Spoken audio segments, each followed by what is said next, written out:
The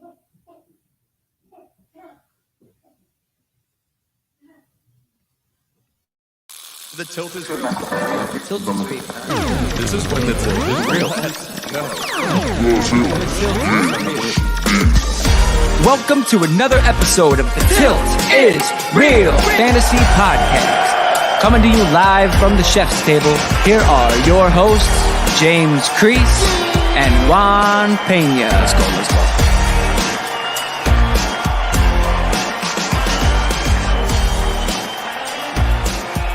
It is Wednesday, my dudes.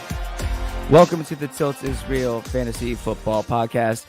I am your host for the day, your co-host for the day, John J-A-W-N Swanson, alongside the host with the mostest, the co-hostess with the mostest, no S, just host, FF One of a Kind. Juan, how you doing, man? I'm doing fantastic, Mr. Swanson. While fantasy football is a great day. Yes, sir. It sure is. And right off the bat, so Chef will not be joining us this evening because Chef is doing some big things in the kitchen again. He is indeed. And Mr. Swanson, he would probably be yelling at you right now because we're not on the screen. Just now, you're not sharing our images on the screen. But yeah, so I have no idea how to do that. Oh, well, and I'm trying to figure that out right now, but it's the chef will probably pop up in the chat any second and tell you how to do it. Oh boy, there it is. My man. There it is. Oh boy. Hi everybody. Welcome in. Yo, welcome in. We missed the chef already. Chef, we really do miss you. We miss him already. Chef. That's right. Chef's got this all it's like a well-oiled machine. And now I'm kind of like that blender that doesn't work anymore. But we're getting there. It's working. It's working, Mr. Swanson. We're good. And yeah, we're going to miss the chef, but the chef, like you said, he's always cooking and he's cooking up something great for the family. So let him go do what he's got to do. And we're going to hold it down in his absence, Mr. Swanson. Absolutely. So what did we do last week, Juan? Well, last week we gave you the running backs last week. Yes, sir. But in the last couple of episodes, we've given the tilters, a little recap of the quarterbacks and then the running backs in episodes 40 and 41, respectively, of what the top 12 did, who might be sneaking into that top 12, and where those guys in the top 12 might fall to going forward into 2021. And we've been having fun with it, man. The quarterbacks first, and then we did the running backs, and they were a lot of fun to talk about. But today is something special because today is the wide receivers, and it's not the top 12, Mr. Swanson. It feels like a top 40. It does feel like a top 40, right? There's so many of them. Yes. The only reason they're 12 is because of the stats that we know. Because it feels like so many more, like you're missing names. It almost feels like when you're looking down, you're like, wait, why is Keenan Allen not in here? Right. And when we top of your head, right. And he just barely missed it, and he only played 14 games. So there's a reason to that. And we'll get into that in more detail as we might even touch on some of the guys that were on the fringe like Keenan Allen. But before we get to do all that, we have to keep it real and we have to tilt into the news. Absolutely. Let's do it. It's the Weekly Reel, presented by the Tilt is Real. It's the Weekly Reel. Let me hear the news. All right. And when we are back. And when we tilt into the news, we're going to start at home first. We're going to start with the tiltisreal.com and shout us out first. And we still have a few spots left in our Listener Dynasty League startup. So reach out to us at the Tilt is Real on Twitter, or at mailbag@thetiltisreal.com for your shot to go up against us and other listeners in Dynasty. If you're not sure about Dynasty, go back and listen to episodes 36 through 38, Tilting into Dynasty series. We had Tyler Gunther from DHH, and we also had Corey Spala come in and help you out. So hopefully everybody's ready, and all the listeners out there will be joining the league, and it's going to be a lot of fun. Yeah, I can't wait. It's going to be a lot of fun. So definitely send us a message, and we'll get you in there for sure. I am excited. All right. Juan, first things first here in the news, man. This is probably the most important thing, not just because I'm here. Philadelphia Eagles trade quarterback Carson Wentz. I can't even say it. To the Indianapolis Colts. Now, you don't want to say his name anymore, Mr. Swanson? Is that what it is? No, it's really not about that. I was really happy to see him go to the Colts. We've all been saying it here on the show the last couple of weeks. We all had there was stuff in the air whether or not he's going to the Bears, which almost seemed like a lock. this, that, and the other thing. But I'm glad he went to the Colts. I think he'll do well. I hope he'll do well there. That's the thing, is I want to see him do well, so I hope he does. Right, Mr. Swanson. And on the surface, this trade feels like it's right for both teams. I mean, the Colts did send a third-round pick, which is number 85 overall in this year's draft. And then that conditional 2022 pick, which goes to the Eagles, and it's initially right? It's a second-rounder. Yeah, it could turn into a first. Right, as long as Wentz plays 70% of those snaps. Yeah. So his health is always a concern, but I think he should be able to reach that. And maybe the Eagles get a first-round pick out of this, and they kind of hit the reset button. But Mr. Swanson, this move is going to cost the Eagles $33.8 million in a cap hit. That's the largest cap hit any team has ever taken in history. What does that do for your Eagles? All right, so I think it's less about money than it is about how much it really seems. I think it's less about that. I think it's more about how we lifted a quarterback that we didn't believe was it. That's really like the long and short of it to me. The cap hit sucks. It's huge. But now within the rebuild and everything, Philly is a city about chemistry between other players. There's really never one hero. With baseball, football, hockey, and basketball, there's never a hero. It's a team thing. When we won the Super Bowl, it's the same way. Jalen Hurts comes in. He does well. He bails Carson Wentz out of a bad situation. Carson Wentz now gets to go somewhere else, and now we kind of get to focus more. Again, the cap hit sucks. But at the end of the day, we didn't believe that Carson Wentz was it anymore, and him staying there would have just caused a further rift between quarterbacks and between team chemistry, and it just would have been bad overall. Hit the reset button, move on. That's what I think. No, I agree, Mr. Swanson. And you do hit the reset button. He moves on to greener pastures, and maybe he revitalizes his career. He's reunited with Frank Reich, all the narratives that we've talked about there. And then at home, he's going to the Colts. It's greener pastures. Colts eat, yeah. Yeah, I like wait, that. no, horses eat hay. Horses don't eat grass. Horses eat hay. Do they? Yeah, they eat grass too. I think they eat grass too. I don't think they discriminate. Tall grass, all right, short so grass. ladies and gentlemen, Carson Wentz is a horse, and he's going to Indianapolis to eat grass. He's definitely a Colt. He's definitely a Colt. He's definitely a Colt.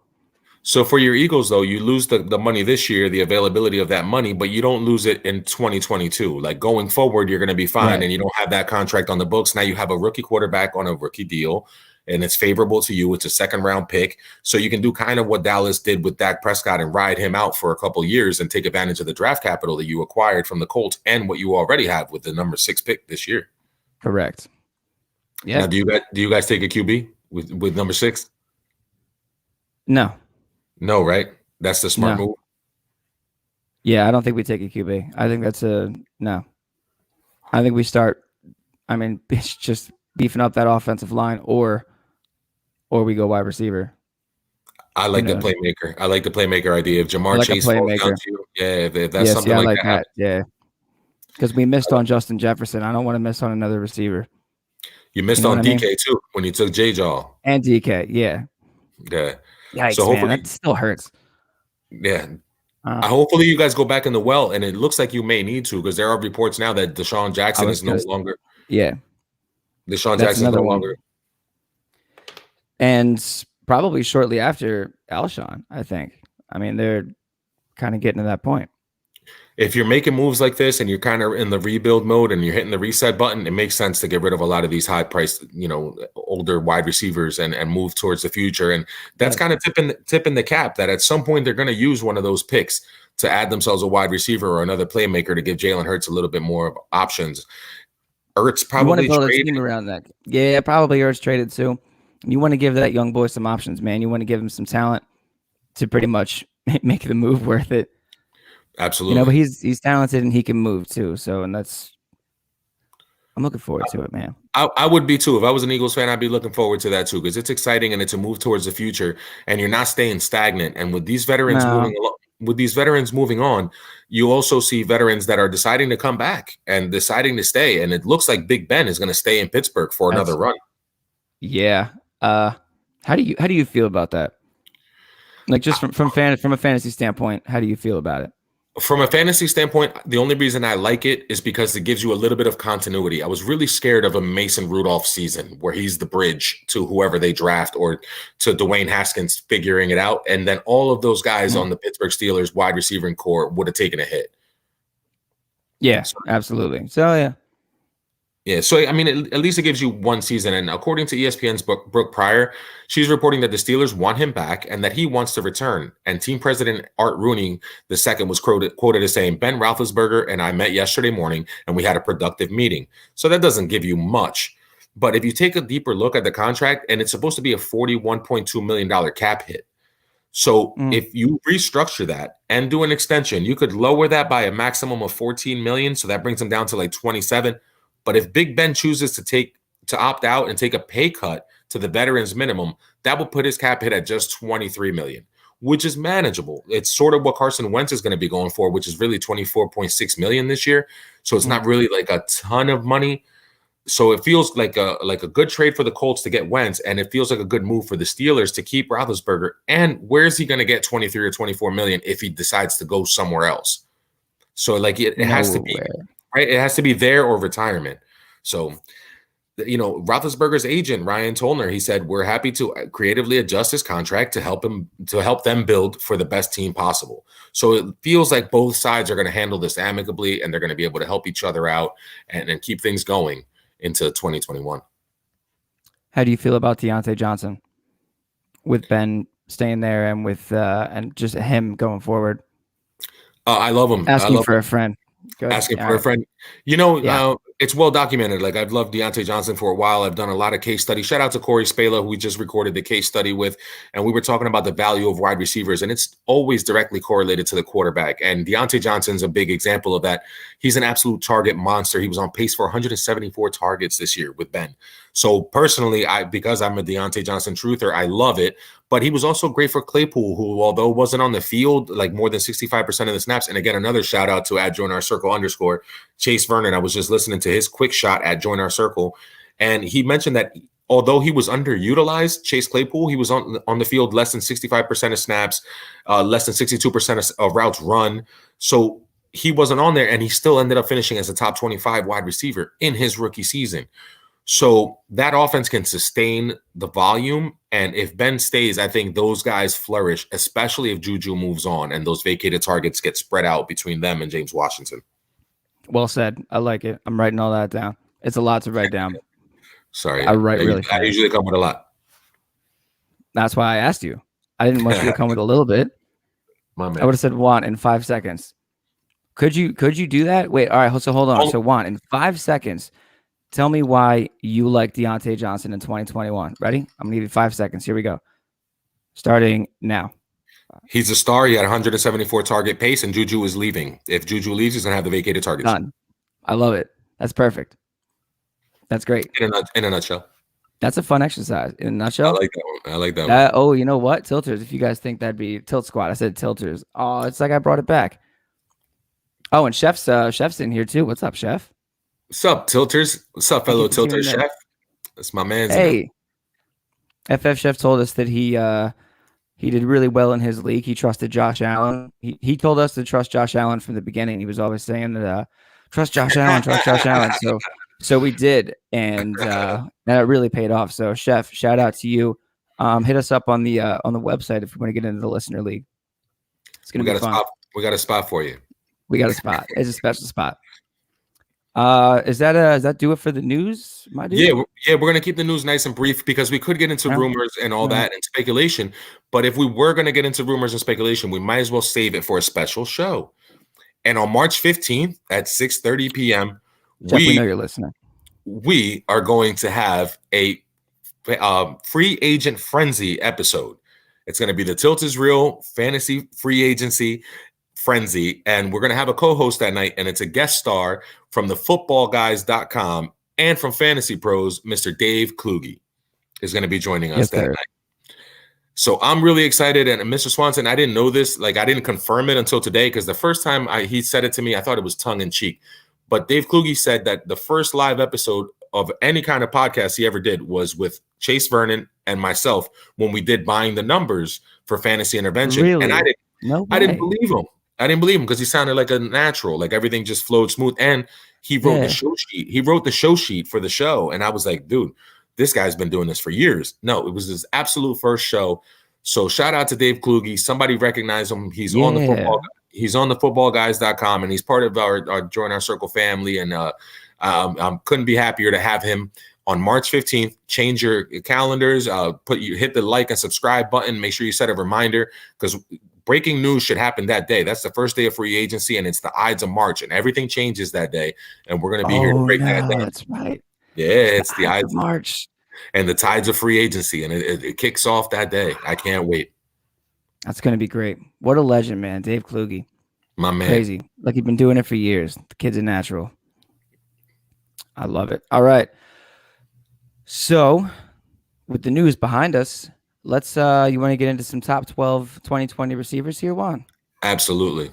Let's do it. Let's break them down real quick.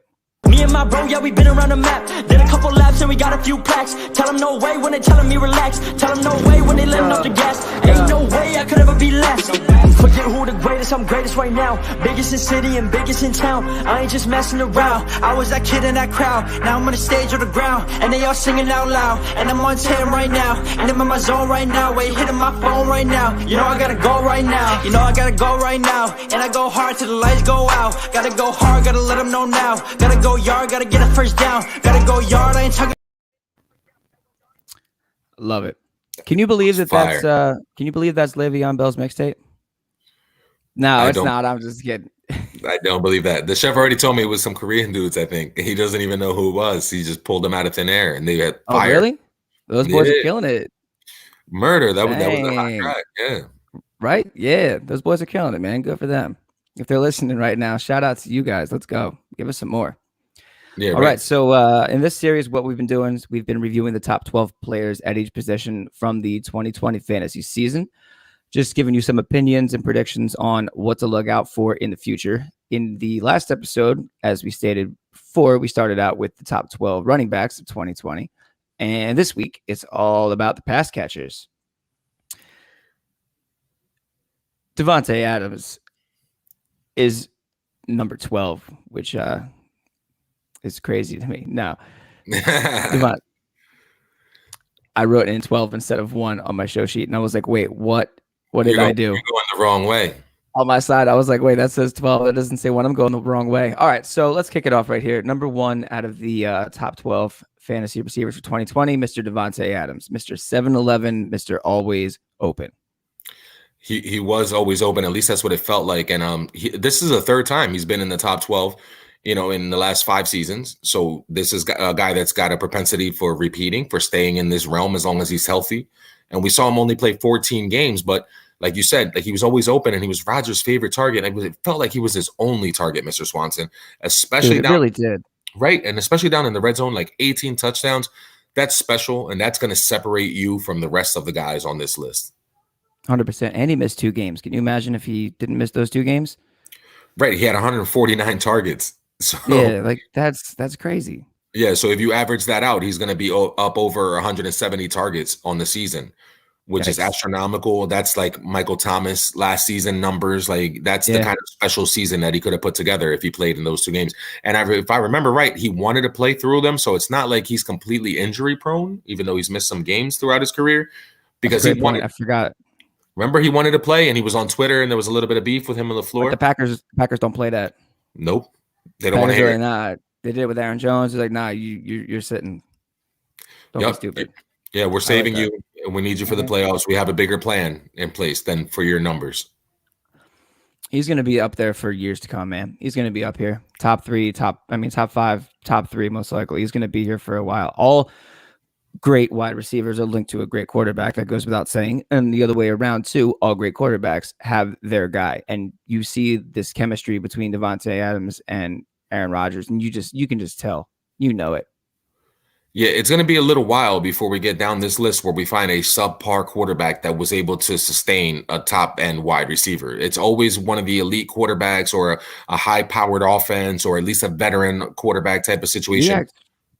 We got one in number 3. We'll get to it, but I feel like number 3 has there's a lot of surprises that happen there. I'm excited to get to him for sure. But yeah, man, Devonta Adams number 1 doesn't rely on the speed to beat defenders necessarily. He's got that release. He's the footwork, the route running. It's just And the timing with Aaron Rodgers, like you said, timing, man. As long as he's tied That's with Aaron, like that chemistry, as long as he's with him, you can leave him in your top 3 in all your preseason rankings and just don't budget and just leave him there. He's sub 30, so he's still 28 years old or so. He's like you said, he's got a couple years. As long as Rodgers is his quarterback, I feel very comfortable with him being in the top 3. 100%. I don't even have anything else to say about him. No, and then we can move right along into number 2, because when you're tied, like you said, we're tied to a great quarterback. Who's greater than Patrick Mahomes? So and Tyreek Hill is that dude tied with him, and he's the cheetah. He's all kinds of different things to me. He's the cheat code. In Madden, I don't start a roster without him because it's just not the same game without him. He wants to compete in the Olympics. He's always said that he wants to race the fastest. Yeah, I didn't know that. I think that's awesome, man. Man, with 4.29. Listen, think about speed, right? Like you've played enough baseball and enough sports in your life where you think about speed. When you're running away from someone and you finally are running away, you're running for your life. Maybe you're fast enough where you're looking up at the jumbo screen while still pumping. This guy's looking for ways to turn around and give you the peace sign, knowing he still has more burst left in case you catch up. He's doing He's still got more. Like he still has more. Like your guy is on a breakaway run, sweep to the left-hand side, and all he was doing was blocking on the right. And he gets near him. He's got a gear to catch up to that guy and put his hand on his back and walk him into the end zone. And the dude he did it. And the dude he did it to was Damian Williams, who runs 4.43. Like, you know what I mean? Whoa, he's a different level speed, and you see the Chiefs taking advantage of his talent and the opportunity, and I absolutely love that he finished number 2. And it was because of the touchdowns, because he did have 15 of those. So those help, and they go a long way. And later when we talk about some of these other guys, I'll be breaking down how touchdowns have such a big factor to play in where you finish and whether or not you finish in that top 5, top 3. Nice. Yeah, absolutely. Because 15, that's up there, man. That brings you up to number 2 for sure.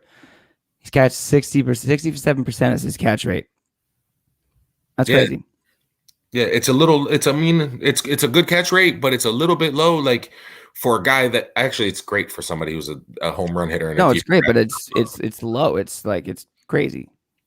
The fact that he was able to produce that much, and get all those breakaway touchdowns.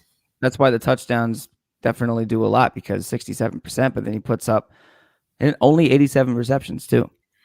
Yeah, and he had 135 targets, which was less than the other top 5 receivers this year. Yeah. So it speaks to his efficiency with the targets that he gets and the fact that he's able to hit all of those home runs. And I don't know if that changes. I really don't. I don't see that offense going anywhere except back in the lab and getting ready to, get some revenge on the Super Bowl. Yeah, I was going to ask if you think that he's going to finish top 3 next year, because I don't think anything changes either. The only reason that I'm a little hesitant on him and Devonta Adams and clearly putting them as the 1 and 2 to repeat again is, number one, that doesn't really happen unless your name is DeAndre Hopkins or Julio Jones. Like those are the guys that stay one back to back number 1, number 2 kind of seasons. Those are the only guys that get them. And D Hop is really close, and he's like looking in on this list. So I could see him getting the touchdowns next year, and maybe those guys don't get as many, because Tyreek Hill he does so much with what he gets, but he doesn't get the volume that these guys are going to get. And especially number 3, who I think is a sneaky top 2 next year, and not even sneaky anymore. The cat's out of the bag. And like you mentioned earlier, with that quarterback, we didn't expect the jump, but it's Stefan Diggs. It's Stefan Diggs, man. Wow. You really see like how when Zimmer wanted to run the ball in Minnesota more, and like now you see the true color show up with a quarterback who really wasn't supposed to end up on paper, wasn't supposed to be who he was this year. Most improved quarterback by far. It's unbelievable. And just how we talked about with Aaron Rodgers and Devonta Adams, there's a real connection there too. The chemistry's huge. It is. And I mean, he loved them obviously, because 166 targets, that's nothing to sneeze at. You know what I mean? You're getting 10 targets a game. That means he's looking his way. And I don't know if anyone runs a cleaner route than Stefan Diggs in the NFL. Like I'd have to look at a lot of tape for you to convince me that any one receiver is cleaner and more crisp than him, the Stefan Diggs. So I love Diggs going forward with Josh Allen. Again, he's tied to him for the next few years. He's under contract. It's fantastic. 127 catches. And again, he had 8 touchdowns to Tyreek Hill's 15. So that explains. I was just going to say that. Yeah. Only finding the end zone 8 times. But they're an unselfish group up there. He loves John Brown. He loves Cole Beasley. They like to spread the ball around. Gabriel Davis is going to be on the rise as somebody who might emerge next year to still steal some of those touchdowns. So maybe he's capped there where he's just going to be top 5 and he may never be the one because of the touchdowns. But you got to love Stefan Diggs and what he did this year. 100%. I would say top 5. I would say sure for at least the next couple years. Maybe not top 3, maybe not number 1 just because of everything else, but I could see the potential is there. Well, he led the league in yards. He had 1535 in yards. So that goes to show catches. and catches. So he's doing both those things. Yeah. So uptick in the touchdowns a little less from Devonta Adams and Tyreek Hill, and he's the wide receiver 1. So he's in the conversation for sure. Speaking of people who are in the conversation, number 4, we have DeAndre Hopkins, finishing with 115 catches for 1,407 yards and 6 touchdowns. At number 4, low touchdowns, Juan. Yeah, and you've seen it. This is like 5 out of 6 years that he's been inside the top 12. Like, he's there every single season. The difference is, though, between 1 and 5 or 4, it's the touchdowns. But I feel like they cleaned that up. Like, Kyler Murray had 26 touchdown passes this year. I expect them to be up in the 30s. And who should be the main beneficiary of that is the guy that was the beneficiary of the Hail Murray and a lot of fades in the corner. And it's D-Hop. Like, just throw it up to him and he's going to make plays. So once that offense gets a little more efficient and it gets a little better and then it flows better, maybe they add Aaron Jones in the offseason and they can do a lot more play action. I just feel like he's right back in that top 5. And if he was the one next year, I would not be surprised whatsoever. I mean, absolutely. He's nuke. Yeah, it's almost, you see him at 4, and that's kind of where, just with everything we talked about with the first 3 guys, that's what happens. But he's some fun facts actually that I went to find when I was doing some looks in. He has at least 1 reception in all. He has played 110 career games and he's had at least 1 reception in each one, which I know it's just 1 catch, but I think that's pretty cool. It's the 5th longest active streak in the NFL and the 7th longest to begin a career since the Super Bowl era, which I thought was cool. And another one is that he's only one of 6 players in the NFL history to record 800 plus receiving yards in each of his first 7 NFL seasons. That's crazy. Jerry Rice, Keyshawn Johnson, Gary Clark, AJ Green, T.Y. Hilton. Those are the other names. Man, Gary Clark wore number 84 and played for the Washington football team, what they used to be called. He was a star, bro. He was a star, bro. He was a star. Opposite Art Monk, he was a star. Look at you. Encyclopedia Juan, man. I'm telling you. I'm sorry, you just brought out an old name, but he was a star, man. No, that's great. Kudos to Nuke for being in that elite kind of company. And that was the one name that you may not have known. I mean, the names that you mentioned were Hall of Famers and stars, you know?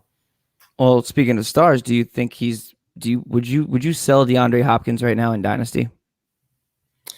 It depends how my team was built. I'm a nostalgic cat, like obviously by the historical take that I just gave everybody, the 30-year-old take on a wide receiver, just because I saw him in the Super Bowl when I was a child and they stomped on the Broncos like 55-10, but it might have been 56-10. But yeah, but I would like to keep him. Like once I have an asset of that caliber and he's been helping me hopefully win championships or stay relevant at least in Dynasty, I might want to keep him and just hang on to him and see what the rest of the career is going to be like. Because there are guys like him who can extend those careers and then age 28, 29, 30, 31, they can still flourish and they can still put up wide receiver 1 numbers. And people are going to treat them like they're over the hill or then they're not going to give you the proper valuation. So I might want to hold on to him for a little while. Do you think he finishes top 5 next year? Yes. Cool. I think the touchdowns increase. I don't think 6 touchdowns. Like yeah. I feel like that number goes up. Yeah, I think so too. I think it'll definitely go up. He did have 160 targets, so like Kyler's looking for him. It's just they haven't worked everything out just yet. Okay, I like it. So he'll finish in the top 5. You got anything else on Hopkins? Nah, he's amazing. That's it.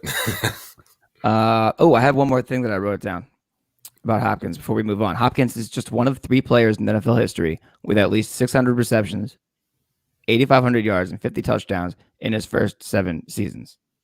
One of how many? 3. Wow. Marvin Harrison and Torrey Holt.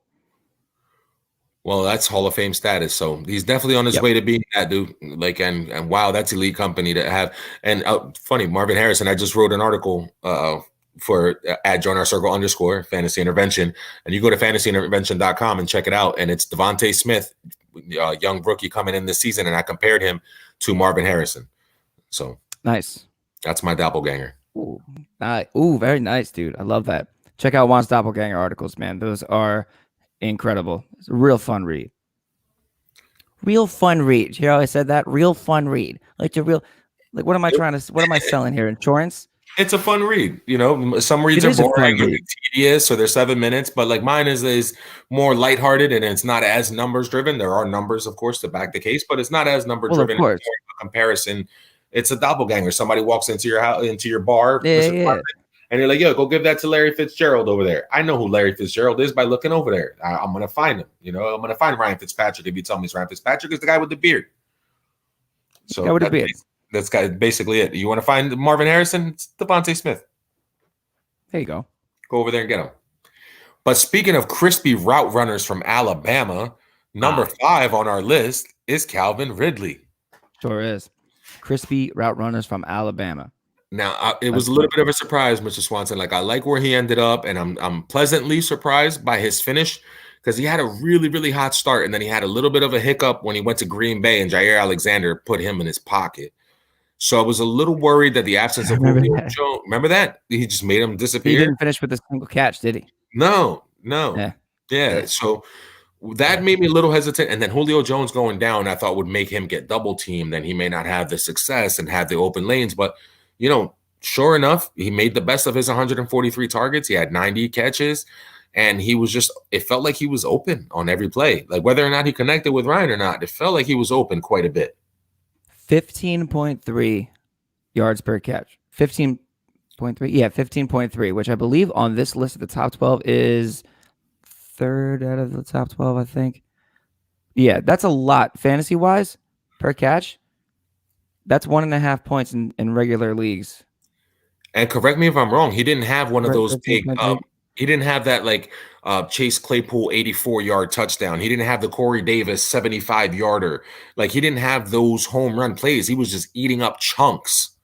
It was chunks. I think maybe he had one. I think it was against Dallas. Was it that game they came back against? Is that what happened? Did Dallas win that game? Dallas came back against Dallas came back. That was the squib kick. That was the onside kick, the holy roller, whatever they called it. That's what it was. Right. I don't know if it was that game, but I remember jumping out of my skin at one point over at the chef's table. Yeah, he had some monster games, and he barely missed that double-digit plateau, of double-digit touchdowns. And if you look later, if you look deeper into the stats, that's a key factor. 7 out of the top 12 guys had double-digit touchdowns. So that's really what separates all of these wide receivers. There really isn't that big of a gap between 4, 5, 6, and 24 or 25 even. The wide receiver 2 and the wide receiver 24 and the wide receiver 6 are really close. The guys that are in that top 5, it's because they got the touchdowns. They have the volume, all of them over 135 targets, and then they end up scoring at or near double-digit touchdowns. So that's why it's so hard to predict these wide receivers, but also so fun because there's so many guys that could reach this level. That's crazy that those 24, just 24 to 6, there's so much similarity, which is great for fantasy. There's so much value to be found out there. So speaking of fantasy, if how do you feel about Calvin Ridley going forward as emerging as the number 1? I don't know if he has that chance unless Julio goes elsewhere. And there have been rumors. Again, we'll be talking about this on March 15th. Kind of what I'm getting at. Yeah, there are rumors if Julio leaves and he's the clear 1 and he's looking at 140, 150 targets because of his route running. Yeah, I love him. I love the route running. I love the fact that he's young. He's 26 years old. He's still got a lot of upside. So I love him there, but I don't love him to be the 1. I don't think he'll be the receiver 1. I don't think he's a wide receiver 1. I think he's kind of perfect right where he is. Right in that wheelhouse. Because there's some issues that would need to be ironed out should he be, usurp that position. Usurp. Yeah, Usurp that position. You know what I mean? He was heavily targeted down in the red zone, so I don't expect that to go away too much. So it'll keep him. You know where I want to comp him? I want to comp him to Keenan Allen. I'm in the top 15 every year, but I'm not your number 1 wide receiver off the board. I'm just going to be that dude that's a solid 2, low end 1 on your team every single season. I feel potential to be a week winner. Sure. Every week.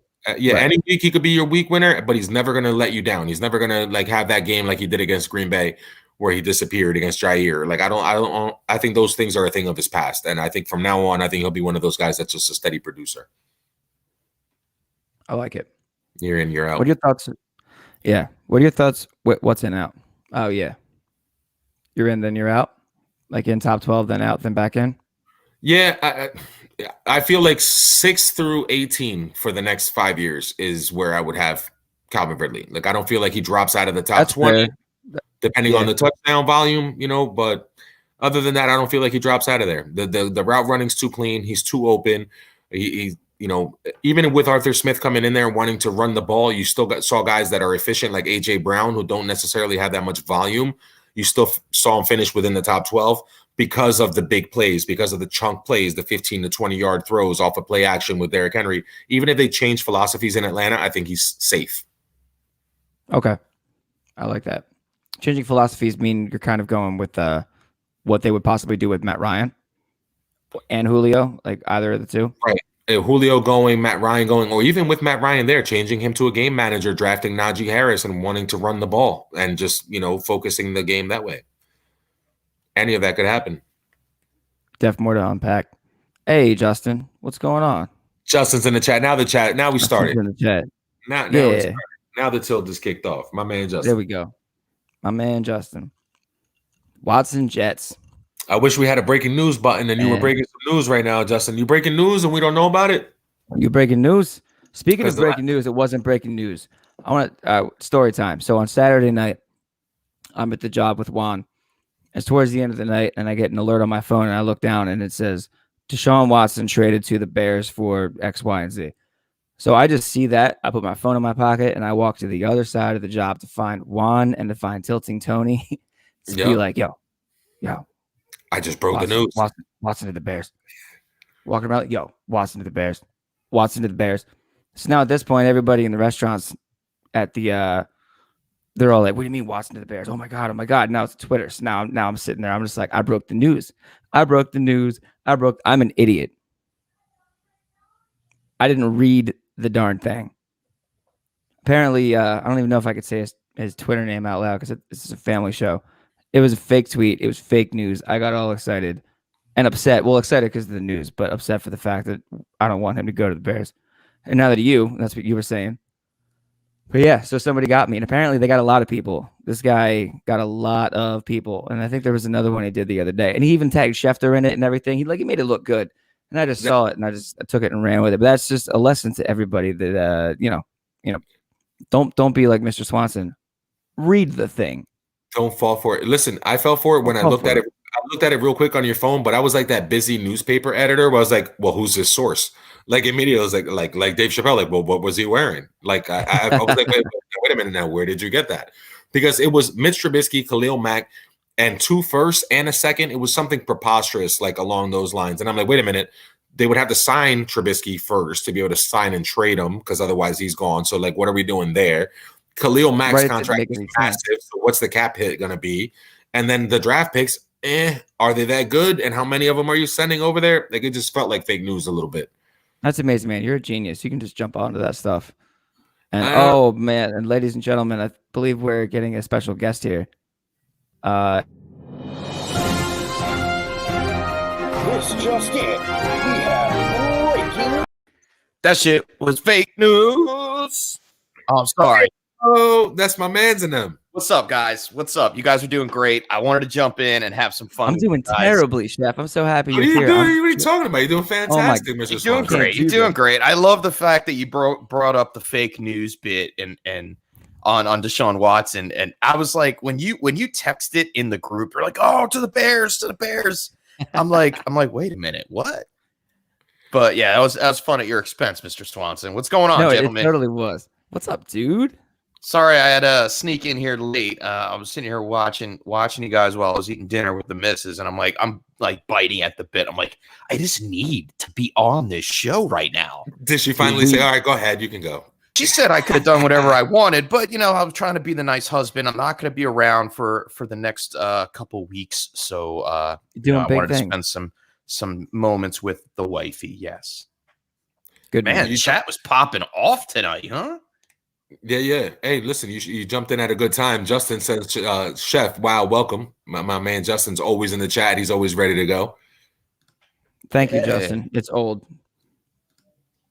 And yeah, Justin, we did cover that. We apologize. We covered the Wentz trade briefly, and we talked about the contract and the ramifications of the trade going that way.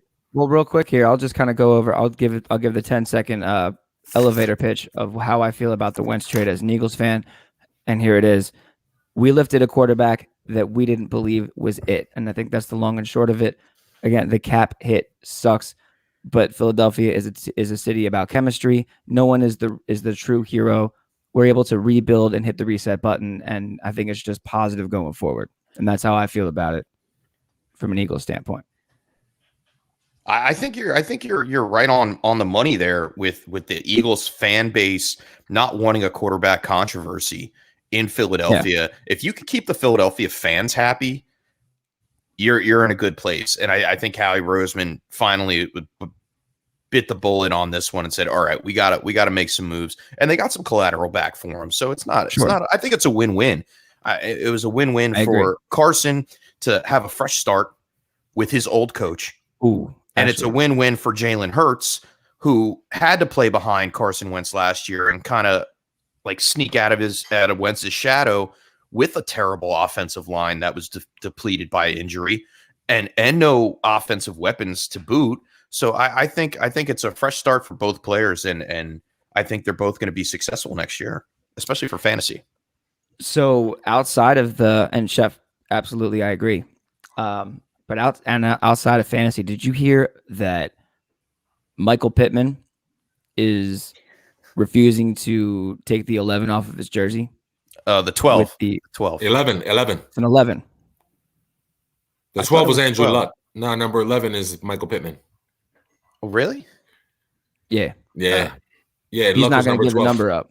He's not going to give the number up. I heard that he wasn't going to give his number up. I don't like that. They had no. Like that. I actually read the article about how they went back and forth, and Carson called him up and asked him respectfully, and Michael Pittman's like, "Nah, man." He's like, and Carson Wentz didn't offer him money or anything like that, and Michael Pittman was like, "I respect you for that. You do what you got to do, but I'm this number, and you're not going to get it. That's what it is."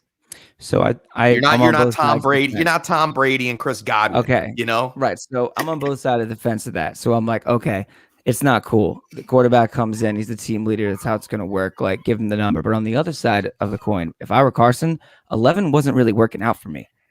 New start. It really wasn't.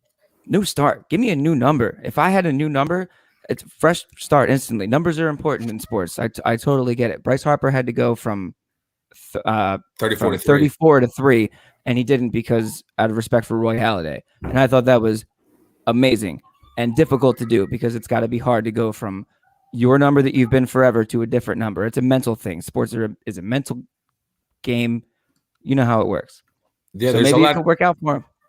There's a lot of superstition in that. And since you're telling the story, Mr. Swanson, in 2013, there was a guy with a number 11 who got traded from the 49ers to the Kansas City Chiefs when he was 28 years old because he's got his job taken by a young Russian quarterback named Colin Kaepernick, and that was Alex Smith. And he moved on to the Chiefs for 2 number 2s. And now 28-year-old Carson Wentz on a big contract didn't live up to the hype exactly, got his job taken by a Russian quarterback named Jalen Hurts, and he moves on to Indianapolis, where Frank Ballard, the GM from the Colts, was John Dorsey's lieutenant in 2013 with the Kansas City Chiefs when that move happened. Like, whoa. That's like the eeriness of that whole dynamic. Like, both 28, both, had, subpar seasons, coming off injury, got their job taken. They want to make a push. And everybody found success in that whole story, except Kaepernick for the off-the-field stuff. But everybody found success immediately after that. So the arrow points up for Carson Wentz for me and for Jalen Hurts. Yeah. I just did my early dynasty rankings. They're up on the website at thetiltisreal.com. And I just happened to squeeze Carson Wentz in there inside the top 12. I don't see why not. Really? He was Sure, he was the freaking Cool. MVP in 2017, Mr. Swanson. Like it wasn't just the offensive line and the continuity and the lack of weapons. He broke his back, dude. Like, you know what I mean? Like he got a bad rap in Philly, and Philly's tough. Philly ran Randall out of town. I forget what game it was, but I think it might have been the halfway point. Carson Wentz was QB 9 at the halfway point this season before they started to really lose all their players. So I think he has a chance to do it behind a stronger offensive line in Indianapolis, strong run game. They may add, I want to see what they add in the offseason, and the free agency frenzy is going to be crazy. I think they do go out and try to acquire said Kenny Galladay or Chris Godwin or someone of that caliber, even an Allen Robinson. And because we all know that T.Y. Hilton is pretty much washed. Okay. He's not going to start a new quarterback in that franchise and have old man T.Y. out on the outside. Paris Campbell's a question mark.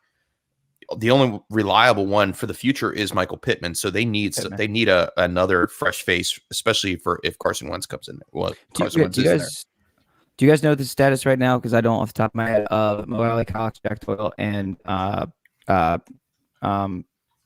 Trey Burton. Yeah, Trey Burton. It's Jack Doyle is the only one under contract. I said it the other day. He has 1 year left on his contract.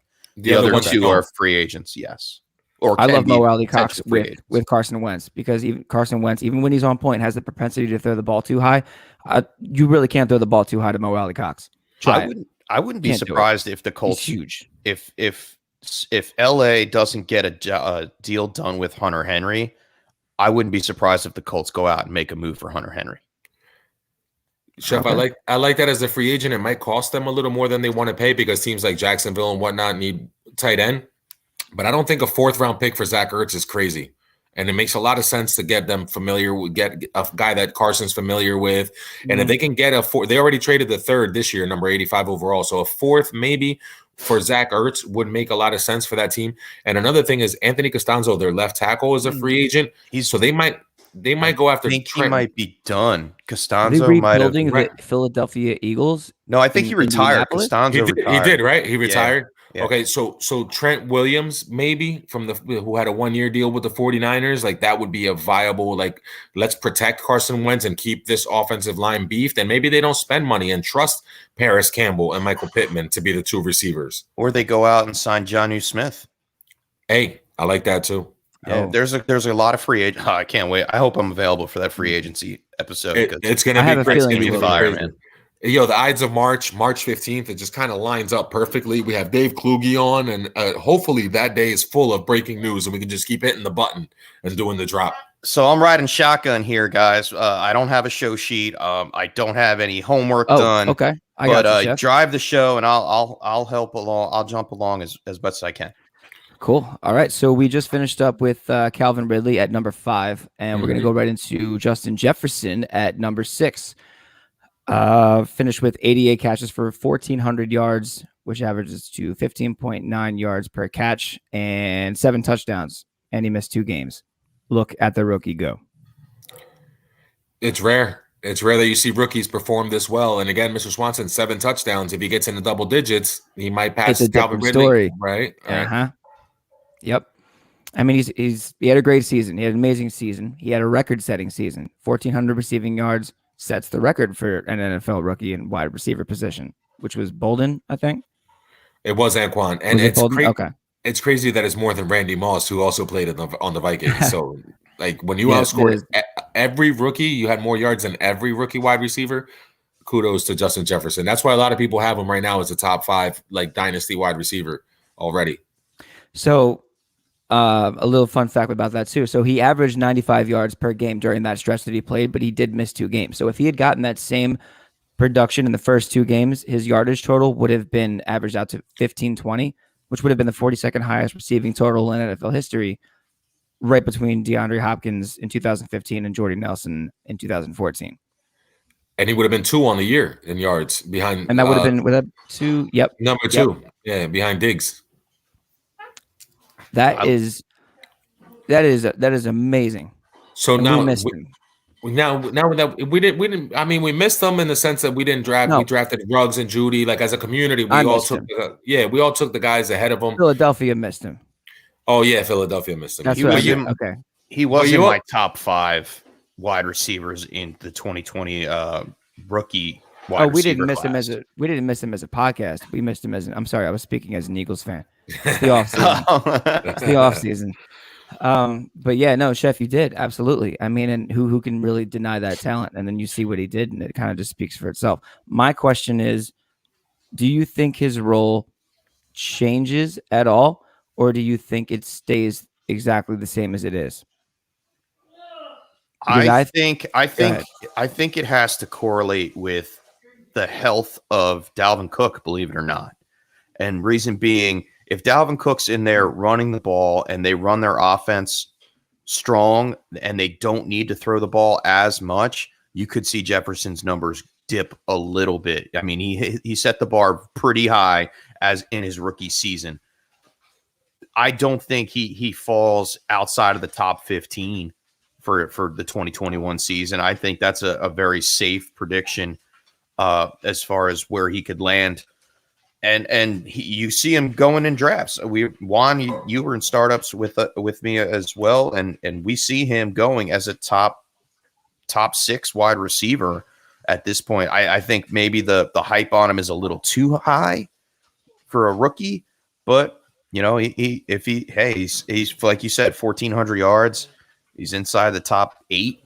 Like, come on, kid's a stud. It really Kid's a is. stud. It's something that would be something to behold if he were to repeat something like this. And that's kind of why I asked why you think the role would stay the same, because maybe he would be given an increased role.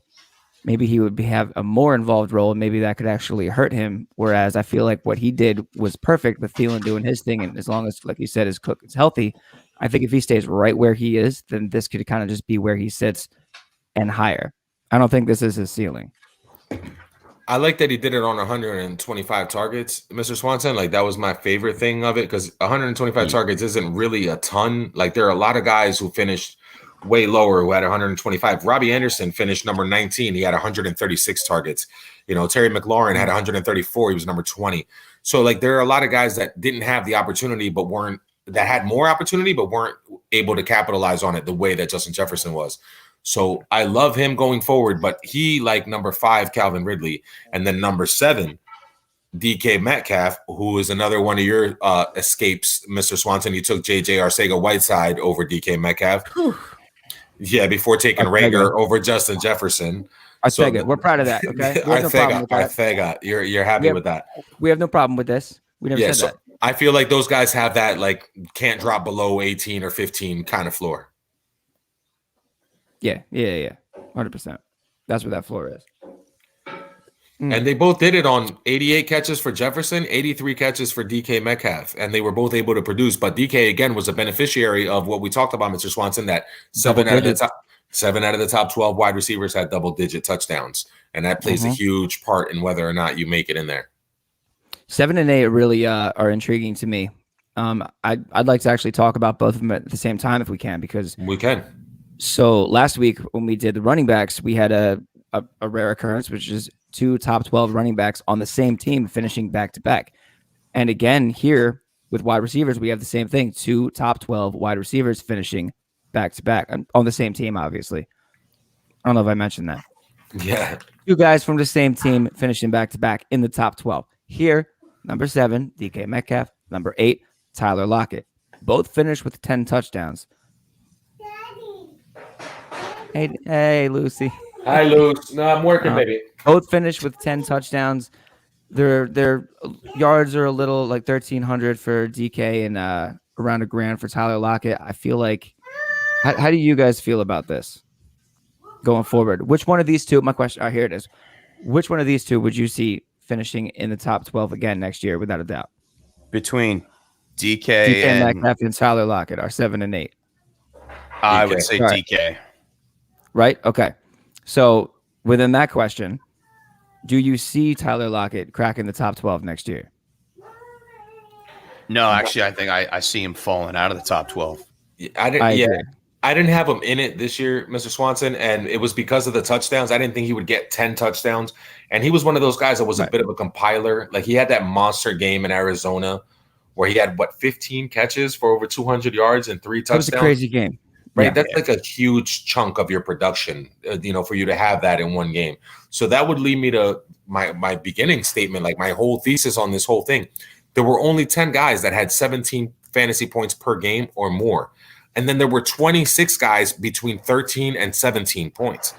So, like, the gap isn't that big. It's just a matter of a few touchdowns here and there, some pass interferences, things of that nature that separate these guys. So if Lockett dropped to number 25 and Robbie Anderson became number 7 next year or number 8 next year, I would totally believe that. I would totally buy it because it's just going to be touchdown dependence.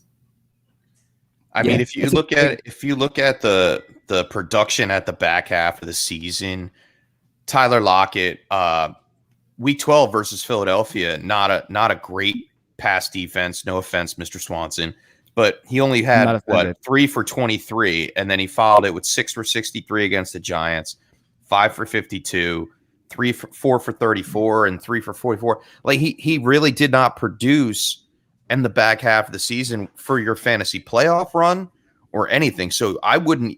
To be honest, even if he does make it into the top 12 next year, I'm not trusting him as such to be a fantasy champion caliber team. Like, the only reason why I liked him so much this year, and I don't know if you guys remember, he was falling to, I think it was like wide receiver 50 or I'm sorry, ADP of 50 overall in drafts. He was falling in that 5th round. I think we did an episode about it in the summertime. We did, where he fell, like DK Metcalf, Tyler Lockett, Hollywood Brown. All those guys were all around the same area, and he was a value. I don't think because he's in, like you said, was he top 8? He's number 8. Number 8. I think with him hitting number 8 this year, it's going to destroy his value for the 2021 season. And you're not going to be able to get them as a discount. Yeah, no, I totally agree, Chef. And that's why, like, all these guys, even him at number 8, or the next guy, Allen Robinson at number 9, like, Allen Robinson's a perennial top 12 wide receiver. Like, he's always in there. People start to skew their value because of age, and they might drop a little bit in drafts. Like, Allen Robinson's a guy I love as my number 1 wide receiver, but people don't usually draft him that way, and they want the next hottest thing, and they're willing to draft a guy that finished 23rd or 21st and number 20 and Terry McLaurin because they like him more.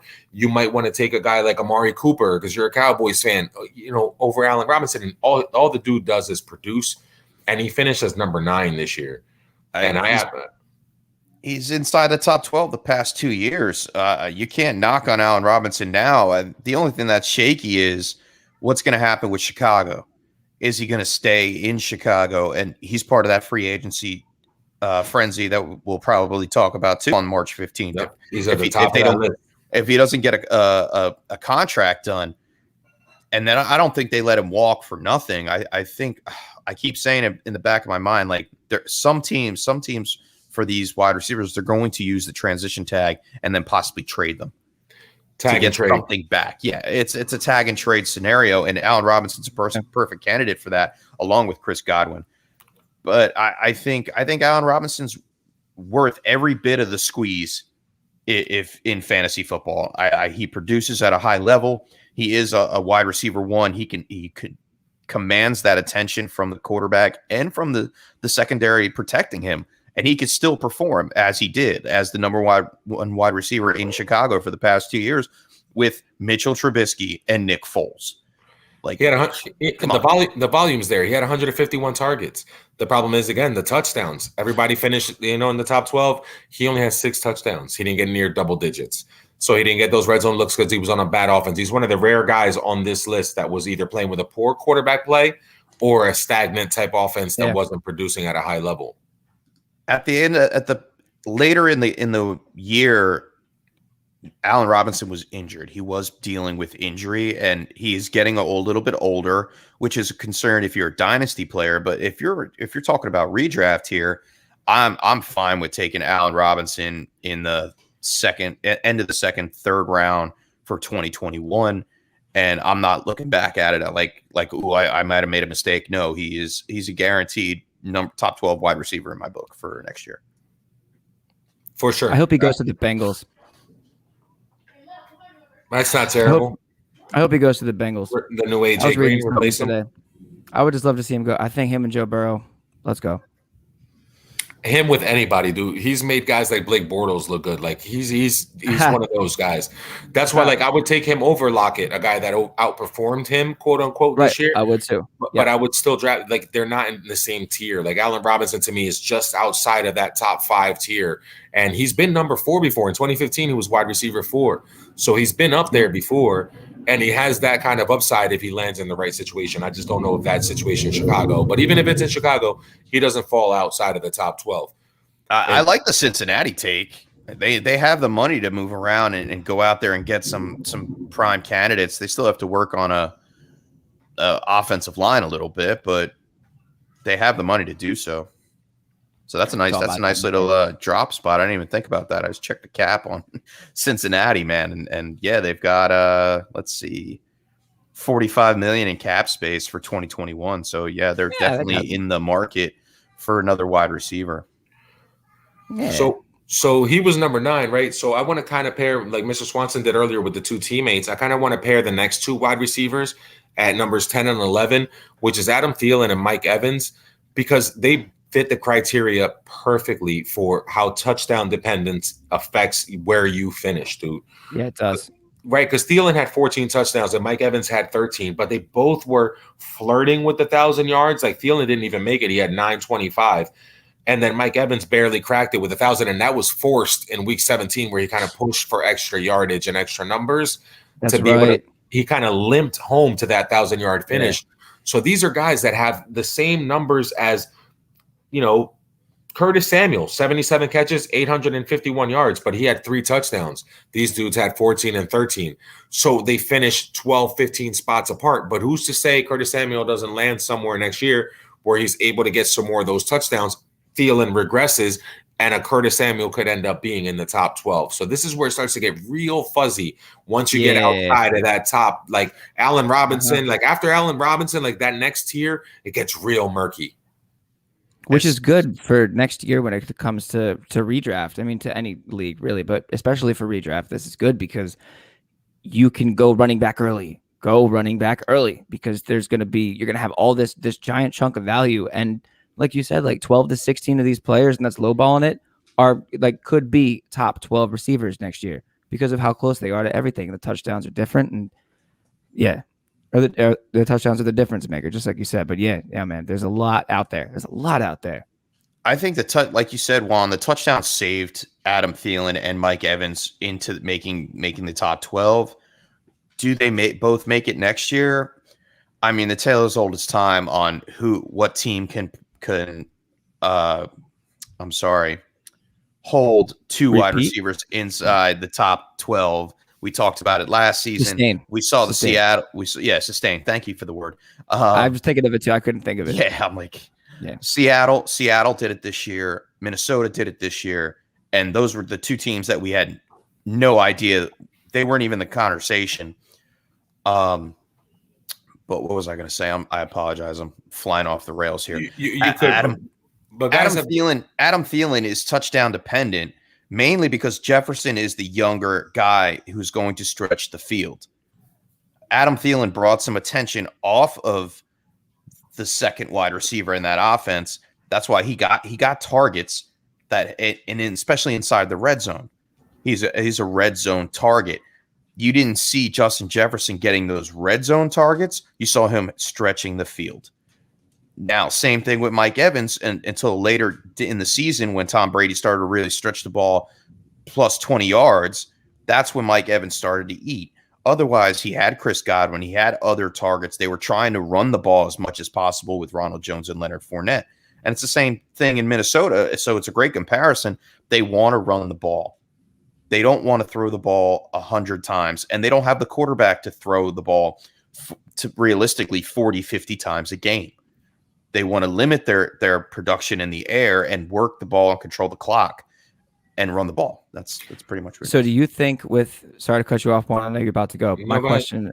question real quick. So do you think going back to Jefferson, that same formula that I talked about when I was speaking about Jefferson's role, do you think that just as long as they can control the clock with the run and everything else works out, it stands to reason that Adam Thielen would be one to repeat in the top 12? Because I believe that Jefferson would too, but Thielen would too, just because you have a clear-cut field stretcher who can get it done. Like, okay, Deshaun Jackson's a field stretcher, but you know what I mean? But like, Justin Jefferson is a field stretcher. He has all the tools to get the job done, which leaves Thielen there to get 14 touchdowns, to double Jefferson's touchdowns and maintain that top 12 thing. And I think it's all about how that offense runs that would keep them in the top 12 for next year.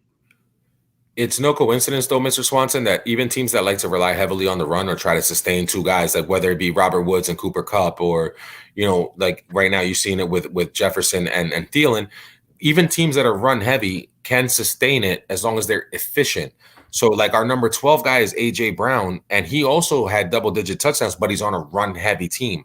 So whether it's Thielen, whether it's Mike Evans, or A.J. Brown, even though they're on a run-heavy team, you're right. They can sustain that, and they probably can flirt with that low-end, high-end wide receiver 2, low-end wide receiver 1.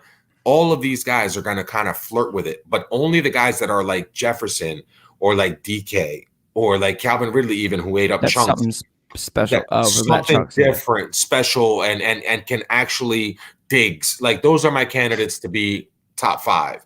Everybody else can kind of stay in here and play around, but that's where it opens up the door for everyone that's 12 through 25. Like, they can all make a jump forward.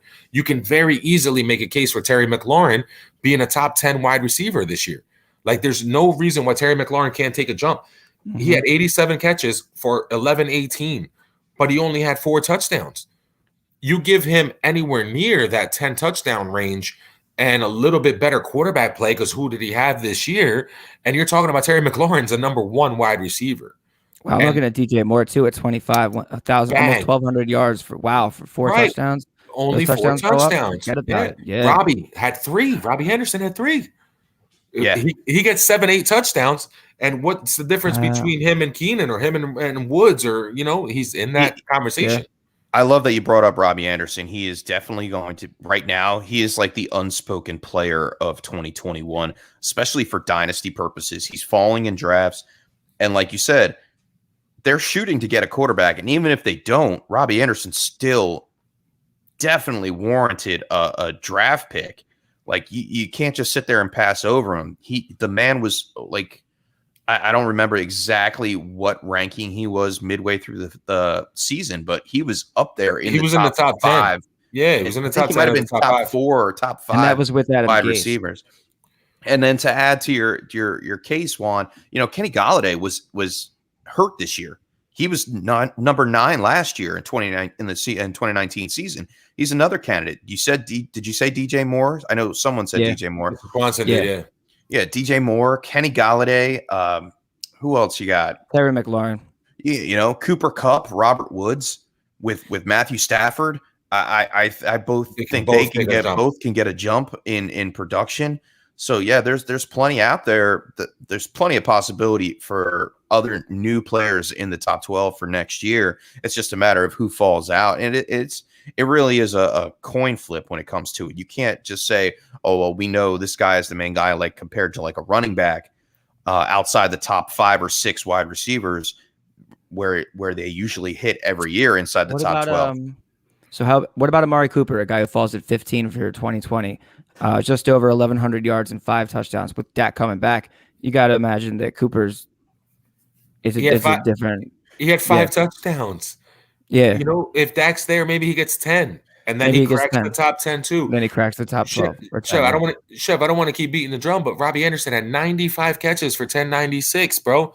He just only had 3 touchdowns. Like, you can't account for that year in and year out. But what it does do is what Mr. Swanson's been preaching since the beginning is there's so much value later on, and we can wait. Chef, our startup that we just did with all those, shout out to all those famous guys that we did the draft with, and John the Dynasty Beard and all, and DHH Tyler. I love all of them, and Kluge and all these guys that are great at what they do. But Robbie Anderson went in the 12th round, Chef. You know what I mean? Like, he went in the 12th round. Who got Robbie Anderson? I believe it was Bob Gilchrist, but don't quote me on that. But like, either way, or did you get Robbie Anderson? Who got Robbie Anderson? He it sounds like he got Robbie Anderson. Robbie Anderson. No, I didn't. I didn't get it. But he was around you. I got Robbie Trees instead. Hey, listen, Bobby Trees is great too. But these are guys that are all interchangeable, and it's anybody's guess. I guess the basic gist of this whole exercise is the top 12 fluctuates every year. And unless your name is Nuke, Devonta Adams, Michael Thomas, Julio Jones, like, that's the guys that are probably going to repeat as it. Everybody else is kind of a crapshoot. So you don't have to jump out a window and go get a wide receiver. Do what the chef's been telling you since this recipe. Stock up on running backs. If it's super flex, get a quarterback early. Reach for your guy that you love and get value at wide receiver later, because guys emerge and guys have opportunity, and touchdowns make everything matter. And it all depends on your league formats as well and where you're drafting from. If you're drafting in the back of the draft, if you're like in the 11th, 12th pick, I've seen some ways that, you take one running back and then you take the number 1 or number 2 wide receiver off the board. That way you're ahead of the game when it comes to other positions, especially if your league has 3 wide receiver positions or 2 flex spots. Those or 5 those flex spots in a week. Right, exactly. And it's a PPR league and there's bonuses. That's the only way I'm confident taking wide receiver that early in redraft. In Dynasty is a different story, because if you pass up on them, obviously you're never going to get the chance to get them back, and you have to wait till draft time to actually make moves on some wide receivers. Wide receivers have longevity, so in Dynasty they're fantastic. But in redraft, like to your point, Chef, and to what you're saying, you can pass on it, and you can take if you did it this year and you took your chances, you probably got hurt. If you took Michael Thomas, you got hurt. The first 2 weeks of the season, Devonta Adams doesn't play. D-Hop is adjusting. Julio was out most of the season. Kenny Galladay was injured. Chris Godwin was injured. Like, all these guys that you thought were going to be mainstays, like, it kind of hurt a little bit. And it happens with the running backs too, because Barkley and Christian McCaffrey. So I feel like next year I'm even going heavier on running back in all of my drafts, because I'm going to reach for some of these wide receivers. Like, it's almost criminal to have these guys as low as they are, knowing that they could easily become a wide receiver 1 or a high-end wide receiver 2. Like, we didn't even talk about guys like Jarvis Landry, who's never been outside of the top 18. We barely touched, and to your point, Juan, we barely touched on like Robert Woods, who finished as wide receiver 13. You were getting him in the 5th round last year. Yeah, right. The value of him, you value him, and even Keenan Allen, who only played 14 games and is completely disrespected in drafts all the time. If you had Keenan Allen and Robert Woods as your number 1 and number 2 wide receiver, but you stocked up on running back early, your team was way better than a lot of other people who reached for a wide receiver. Yeah, absolutely. You think Keenan Allen, do you think his ADP rose after Herbert? Maybe, but like, he's getting older, so dynasty-wise, it's not going to come into play, and people are going to overlook him. Even in redraft, people are going to overlook him because perennially he doesn't score that many touchdowns, and he's not Julio, he's not D-Hop, he doesn't have that flashy name. So unless you're one of the real football people that knows that he's open on every play, like, you're not going to reach for him. You're going to try to get value out of him and try to get him to fall to you. But I say go ahead and get him as your 3rd player. Get 2 running backs and then get Keenan Allen or Robert Woods, like the chef said. And they're going to help carry your team. I like it. You guys are awesome. I'm going to miss you guys. You're awesome. We're going to miss you too. Listen, I'm sorry about that. I've never hosted a podcast before, so I came on. I was like, I had no idea what I was doing. I was messing up buttons. I was nervous. Listen, I don't get nervous that often when it comes to doing anything like this. Normally, this is where I feel pretty comfortable. Chef, I was nervous, man. Yeah, man, it's a nerve rush, man. But like, we've been doing it since the summertime, so it's not a big deal anymore. It's episode 42, Mr. Swanson. Yeah. Let me ask you this, because we're about to get to the part where we self-promote and all that stuff. Okay, so you and Cody get a phone call, and tomorrow. We got to go and we got to play. Let's keep it simple. Let's go to the Tweeter Center down the street. We got to go play somewhere like that, okay? Okay. How nervous are you? I'm nervous as hell. Oh, you're supposed to say, no, we're going to go out there and crush it. No, You ain't nervous. it's not. You got that. Nervous is the wrong word. It's like pre-show jitters. Exactly. It's pre-show jitters. It's like an anxiousness to like, because you're like, I just want to get out there and do it. It's not like shaky nervous, like anxiety. It's like a pre-show jitters thing. In front of millions of people or however thousands of people at Tweeter Center, yeah, I'm going to be nervous. But, you know, am I going to go out there and mispronounce a whole bunch of stuff? Absolutely. But it'll be funny. No, you won't. No, you won't. You are not going to do that. And you guys did great. You guys did great at the top of the show. I was watching while I was cooking dinner. It was awesome. Just remember to hit the banner off. Yeah, it's the banner off. You know what I did? I missed. I told him, I was like, the chef would have yelled at you. Yep. I was like, I could feel him. I could feel it. I could feel the heat. I wrote it into the chat. I saw it. I was gonna text you guys, but I was somebody get JP in this kitchen. I can feel him coming for me. I need hands in the kitchen. For those of you guys that don't know, and I'll spread the news, I am going to be stepping out for a little bit. I may not be on the next couple of episodes due to a recent job opportunity. Your boy, the chef, is going to be restaurant consulting down in Florida for a little bit. So I'm excited. I'm a little nervous. I got to leave my wife.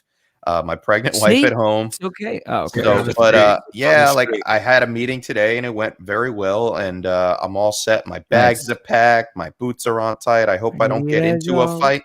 Yeah, Adam Sandler for you. Yeah, man, you guys are going to be great, and I know you guys are, and I'll hop in whenever I can just to help out and do whatever I can for you guys. But yeah, I have all the confidence in the world. You guys can hold it down. You guys are professionals. Been doing this for almost a year now. So yeah, I hope you guys, wish you the best. And I don't know if we're promoting. I guess we can do. I'll sign off because since I was the late ad, for all of you that are listening, crazy. You can find me at ff_chef on Twitter. I write for Ball Blast Football. You can check out my articles over there. I just recently did a Trevor Lawrence article and a rookie mock article. Just a little group rookie mock. I also do the case study with Juan and Corey Spala on the Fantasy Intervention channel, and I usually host the Blitz for it's a trivia show on the Fantasy Intervention Network. Unfortunately, I will be taking a little leave from that as well as I do this job endeavor. But gonna take a seat in the audience. I'm still pumping out content. Okay, look for at fantasyintervention.com. I have a new article coming out. Free agent running back roundup on Kenyon Drake. You don't know what to do with Kenyon Drake in Dynasty? Read the article. There's two options. There's one or two things you could do with Kenyon Drake, and I explain both of them. Give you a little bit of trade bait, little bit of a leeway into what you can do for the 2021 Dynasty season. I think that's that's enough. All right. And check out. Go to the website, www.thetiltisreal.com. My early dynasty rankings are up there for all the positional players. I think I ranked like 100 running backs already, guys. I'm trying to get ahead of the curve. Yeah. Hey, you give me one day off, and I just jump on there, man, and just started knocking stuff out. But it's not for me. It's for the fans. It may not be my personal end list. Obviously, rankings change when situations change, but some rookies are involved in those lists as well. So you may want to pay attention to that if you are in some dynasty startups in the offseason. And like I said, ff_chef, man. Talk to you later. Peace. Juan. Yeah, hard to follow the chef with everything he just said. But you know what? The chef is ranked 100 guys. There are 55 running back free agents that we're going to be discussing March 15th with Dave Kluge at Kluge90. At DKluge90 is going to be joining us from Fantasy Pros or from footballguys.com. And we're going to do a free agent frenzy on March the 15th. Hopefully the chef is here for that because that's going to be a ton of fun. I'm going to try to be. Chef, we're going to end the speculation and the guessing games are going to kind of be over, and we'll know if Kenyon Drake is a Jet or not, which I like as a landing spot. But we'll know if Chris Carson is staying with Seattle. We'll know if Aaron Jones is a Dolphin or if he's a Cardinal. Like that, the whole running back roulette and is all going to get, or carousel is going to get solved, and we're going to be here to bring it. I'm Juan Carlos Pena. You can find me at FF1OfAKind. My articles are on thetiltisreal.com and at fantasyintervention.com. And you can find our case study. I just recorded one with Corey Spala, where we just went over our draft that we had recently with a bunch of the guys in the industry. And that was fun to break down. We try to point out value. And we talked about wide receivers today. Guys, if you're doing startups, if you're doing anything right now, please just remember from this, wide receiver value is amazing. Wide receiver value late. You can find guys in the 8th, 9th, 10th round that could break out for you next year. Stockpile those players. Don't reach for wide receiver early. Get what you like. Stack up on running backs who are scarce and win your leagues this year. And we'll be back next Wednesday on another episode of The Tilt is Real. We'll be breaking down the tight ends, which are exciting too, because they play right into the free agent carousel as well. And the chef came in at the last minute and jumped in with us, but Mr. Swanson was holding it down. So thank you, Mr. Swanson, for starting us off with the host with the most and holding us down from the jump off. Man, thank you. I appreciate it. That was a rough start. I'm going to get better at it. Next week, I kind of feel like, you do one thing first, you get your sea legs. Next week, I'll have my sea legs.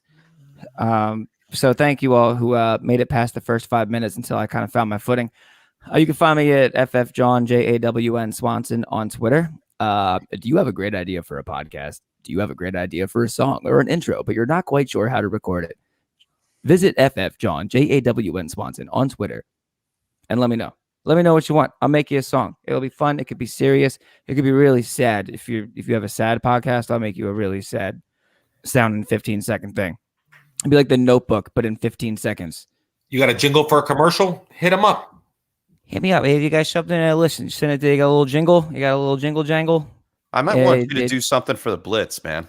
Because we went into podcast form, started to intervene here, but we're going into podcast form on the Blitz. Riddler, like there's so much. I would love a nice little Blitz intro because we can't use chases for fantasy intervention. I want to be a fly on the wall in a think tank when you come up with this because this is going to be great. Wait, can I make it like a game show intro, like something like that? Yeah, it's definitely a game show intro with some football tied in. Yeah. Oh wait, I could. Oh, that's awesome, and I could have some fun with it and send me some samples. Already having fun. Yeah, have some fun and send me some samples, man. I'd love to get you to do something for the Blitz. I love that. All right, Chef, have a great trip, man. Go kill it. Go do your thing. I know I speak for one of myself, and we are so happy to. I get to go see a wine guy. Yeah, wine guy. Wine guy. Hey, you get to go in the kitchen again. You get to do your thing. You get to do the kitchen version of John Tafford. Yeah, pretty much. We're gonna need some video footage of you yelling at the staff, though. That would make me nostalgic. You yelling at Franco Harris. I'm not that kind of guy anymore, man. I'm not a kitchen Nazi. I'm not Gordon Ramsay. Hey, just do me a favor. Do us a favor while you're down there. See if you can get me Franco Harris's autograph. Oh yeah, I'm going to Port St. Lucie, which is it's like a kick in the butt for me as a Phillies/Yankees fan because the Mets actually play spring training in Port St. Lucie.